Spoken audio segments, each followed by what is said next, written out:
ಆಚಿ chilli powder ಸಖತ್ ಖಾರ ಬಣ್ಣ ಮತ್ತು ರುಚಿ ಆಚಿ ಚಿಲ್ಲಿ ಪೌಡರ್.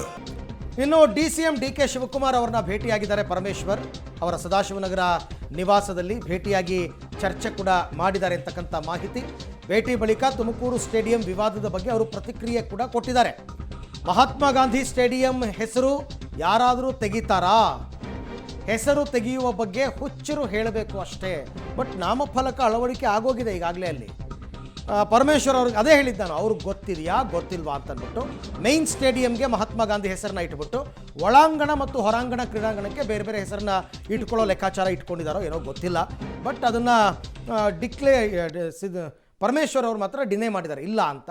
ಆಮೇಲೆ ಪ್ರಶ್ನೆ ಬರುತ್ತಲ್ವಾ, ನರೇಗಾ ಯೋಜನೆಯಲ್ಲಿ ಮಹಾತ್ಮ ಗಾಂಧಿ ಹೆಸರು ತೆಗೆದಿದ್ದಕ್ಕೆ ಜನಾಂದೋಲನ ರೂಪಿಸಿದ್ದು ಕಾಂಗ್ರೆಸ್ನವರು, ಅವರೇ ಬಾಯ್ ಬಡ್ಕೊಂಡಿದ್ದು. ಮತ್ತು ಇಲ್ಲಿ ಹಂಗಾಗುತ್ತಾ? ನೀವು ಅಲ್ಲಿ ಹೋರಾಟ ಮಾಡ್ತೀರಾ, ಇಲ್ಲಿ ತೆಗಿಯೋಕ್ಕಾಗತ್ತಾ? ಆಗಲ್ಲ. ಬಟ್ ಅದನ್ನು ಯಾರು ಮಾಡಿದ್ರು, ಯಾವ ಕಾರಣಕ್ಕೆ ಮಾಡಿದ್ರು, ಇದೆಲ್ಲವೂ ಕೂಡ ಇನ್ನು ಮುಂದೆ ಗೊತ್ತಾಗಬೇಕು. ಪರಮೇಶ್ವರ್ ಅವರೇ ಹೇಳಿ ಬೇಡಪ್ಪ ಅದನ್ನು ತೆಗಿರಿ ಅಂತ ಅಂದ್ಬಿಟ್ಟು ತೆಗೆಸ್ತಾರೋ ಏನೋ ಗೊತ್ತಿಲ್ಲ. ಕ್ರೀಡಾಕೂಟ ಆಯೋಜನೆ ಮಾಡಿದ್ದೀರಿ, ಸ್ಟೇಡಿಯಂದೇ ಒಂದು ಇಶ್ಯೂ ಆಗಿದೆ. ಬಿಜೆಪಿ ಪ್ರತಿಭಟನೆ ಮಾಡಿ ನಿನ್ನೆಲ್ಲ ನೋಡಿ, ಅದು ಒಂದು ಶೆಡ್ಡು. ಮಹಾತ್ಮ ಗಾಂಧಿ ಸ್ಟೇಡಿಯಂ ಹೆಸರನ್ನು ತೆಗಿತಾರೇನ್ರಿ ಯಾರಾದರೂ? ನಾವು ಮಹಾತ್ಮ ಗಾಂಧಿ ಹೆಸರನ್ನು ಇಟ್ಟಿರಬೇಕು ಅಂತ ಹೇಳಿ ನಾವು ಹೋರಾಟ ಮಾಡ್ತಾ ಇದ್ದೀವಿ ಮನ್ರೇಗಾಗಿ.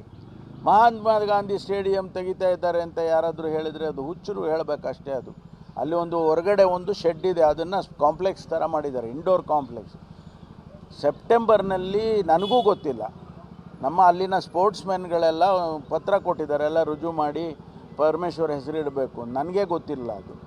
ಈಗ ಮೊನ್ನೆ ಹೇಳಿದಾಗ ಆಯ್ತಪ್ಪ ಅವ್ರನ್ನ ಕೇಳ್ಕೊಳ್ಳಿ, ನನಗೇನು ಅದಕ್ಕೆ ಸಂಬಂಧ ಇಲ್ಲ ಅಂತ ಹೇಳಿದೆ. ಅವರು ಇಲ್ಲ ನೀವು ಸ್ಪೋರ್ಟ್ಸ್ ಮೆನ್ ಆಗಿದ್ದವರು, ತುಮಕೂರಿಗೆ ಕ್ರಿಕೆಟ್ ಸ್ಟೇಡಿಯಂ ತರ್ತಾ ಇದ್ದೀರಿ, ಇಂಟರ್ನ್ಯಾಷನಲ್ ಕ್ರಿಕೆಟ್ ಸ್ಟೇಡಿಯಂ ಬಂದಿದೆ. ಆಮೇಲೆ ತುಮಕೂರು ಸ್ಟೇಡಿಯಮ್ಮನ್ನು ನೀವೇ ಮುಂದೆ ನಿಂತ್ಕೊಂಡು ಮಹಾತ್ಮ ಗಾಂಧಿ ಸ್ಟೇಡಿಯಮ್ಮನ್ನು ಭಾಳ ದೊಡ್ಡ ಪ್ರಮಾಣದಲ್ಲಿ ಚೆನ್ನಾಗಿ ಮಾಡಿಕೊಟ್ಟಿದ್ದೀರಿ. ಆಮೇಲೆ ಟೆನ್ನಿಸ್ ಕೋರ್ಟ್ ಮಾಡಿಕೊಟ್ಟಿದ್ದೀರಿ, ಇವೆಲ್ಲ ಮಾಡಿದ್ದೀರಿ, ನಿಮ್ಮ ಹೆಸರು ಇಡ್ತೀವಿ ಅಂದರು. ನಾವು ನಿಮಗೆ ಬಿಟ್ಟಿದ್ದಪ್ಪ ಅದು ಅಂತ ಹೇಳಿದೆ. ಅದಕ್ಕೆ ಅವರು ಪರಮೇಶ್ವರ್ ರಾಜಕೀಯ ಮಾಡೋಕ್ಕೆ ಹೋದರೆ ಮಹಾತ್ಮ ಗಾಂಧಿ ಸ್ಟೇಡಿಯಂ ಚೇಂಜ್ ಮಾಡೋಕ್ಕಾಗತ್ತಾ? ಅದೆಲ್ಲ ತಪ್ಪು ಕಲ್ಪನೆ. ಅದೇನೋ ಒಂದು ಶೆಡ್ಡಿ